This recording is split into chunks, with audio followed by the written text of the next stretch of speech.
Hello friends, today I'm going to tell you a survival story like no other. A story of a family who set out for a simple yacht trip in the Caribbean Sea, but ended up facing storms, death, betrayal, monsters, and the very collapse of the world as we know it. Stay with me till the end, because what happens here will shock you beyond imagination. It all began with Tom, an oceanographer, his wife Julia, and their two children, Cassie and Ben.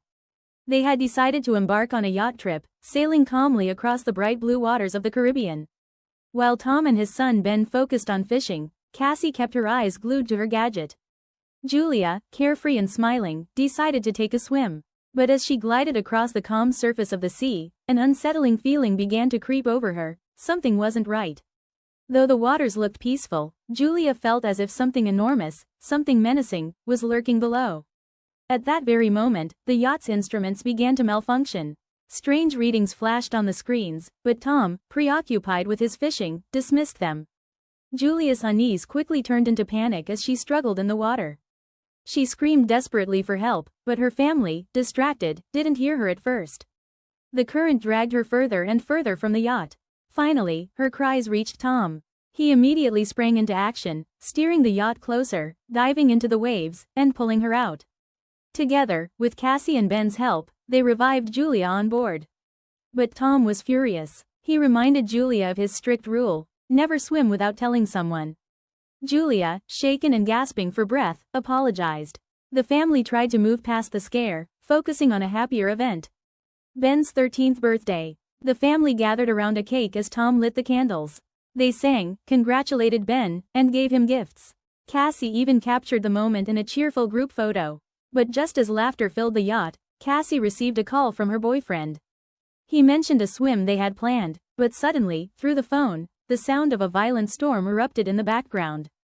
Worried, Cassie listened, only for the call to cut off abruptly. Before they could even process it, the yacht shuddered violently. Rushing to the deck, the family was horrified to see massive whale carcasses floating around them. Gigantic bodies, disoriented by the storm, now pressed dangerously against their yacht. Tom dove into the water to assess the damage but returned wounded, his shoulder cut by the propeller. Julia, fighting panic, stitched his wound while Tom explained, the yacht's shafts were bent from a whale's powerful tail strike. Navigation would be difficult. Supplies were checked, enough water for only 4 days.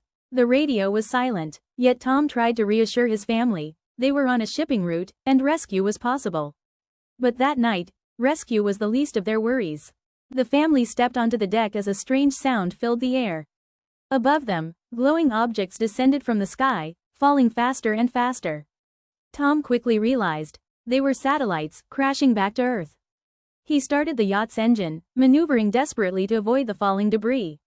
One satellite struck the ocean dangerously close, sending waves rocking the vessel. Another crash followed. The instruments went haywire. The wind picked up into a violent storm. The family rushed inside, donning life jackets as waves battered them. A strange ringing filled the air, making their noses bleed. Tom fired a flare gun into the night sky, but no help came. By morning, they were still alive. But what they saw left them speechless. The ocean was gone. Where endless waters once stretched, now lay a barren desert of jagged rocks and cracked seabed. The yacht sat stranded like a skeleton in the sand. Tom realized a cataclysm had occurred. The Earth's poles had shifted, rare, but not impossible. The oceans had receded. Humanity may not have survived. Cassie retreated in shock. Julia inventoried their dwindling supplies, while Ben released balloons into the sky, hoping someone might see them. Then, the radio crackled. A voice. NATO. A submersible captain explained they had survived deep underwater. But external help was hopeless. The sea, he warned, would return within a week, and with devastating force. Their only chance was to reach higher ground. Tom begged NATO to rescue his children. After hesitation, the captain agreed, but said his submersible could only hold 2. The plan was set. They would reach the rendezvous point in a few days. But fate had other horrors in store. One morning, Tom saw a lone man approaching, with a dog. Hoping for peace, he offered the man water. Instead, the stranger punched Tom and drove a makeshift spear into his chest. Julia screamed as Tom collapsed, blood spilling onto the rocks. The dog kept Julia at bay, forcing her to watch in horror as her husband died. She fled back to the yacht, injured but alive. The stranger pursued, breaking inside. Julia hid the children in a locker, pressing a flare gun into Cassie's trembling hands. Only as a last resort, she whispered. The intruder prowled the yacht, searching for food. Julia was attacked by the dog, but in a desperate fight beneath the yacht, she killed it. Enraged, the man caught her again, beating her, strangling her, until Cassie fired the flare. Flames ignited, setting the yacht ablaze. Julia ordered her children to run as the boat exploded behind them. They were now alone. The family trekked across the rocky seabed, thirsty and exhausted. They found a stream, but the water was salty. Ben blamed himself, thinking the balloons had drawn the killer to them. Julia reassured him, holding her children close. That night, they butchered a dead hammerhead shark for food. But before they could eat, the stranger returned, still alive. Julia ordered the children to run. Their flight led them into a field of toxic waste barrels, remnants of human pollution. With no choice, they pushed through. Ben collapsed from dehydration. Julia gave him the last drops of water. Cassie broke down in despair. But Julia refused to surrender. "We will survive," she said. And then, hope. The wreck of a crashed plane. Inside, a brief moment of rest. Julia told the children the story of how she first met Tom, in a hospital after a diving accident. Tears flowed as they mourned him. But danger was never far. That night, Julia ambushed the stranger, stabbing him in a final desperate fight. They thought it was over, until his body was scavenged by unseen creatures. Soon after, Ben found a puddle of water. Desperate, he drank it, only to collapse, poisoned. Julia dragged him away, her heart breaking. They hid under piles of plastic chairs to escape the scorching heat. Strange noises haunted them, and then came the swarm. Giant crabs, monstrous remnants of the sea, surged toward them. The family scrambled onto containers, fighting them off. Julia was wounded badly. They watched in horror as survivors inside a container were torn apart. When Julia awoke, feverish, her children had scavenged supplies, armed with makeshift weapons. A radio call with NATO gave them one final chance. He fired a flare to mark his location. But reaching him would be their greatest challenge yet. The family journeyed across toxic canyons and jagged rocks. Julia's leg was severely infected. She struggled to keep up. A rockslide separated her from the children.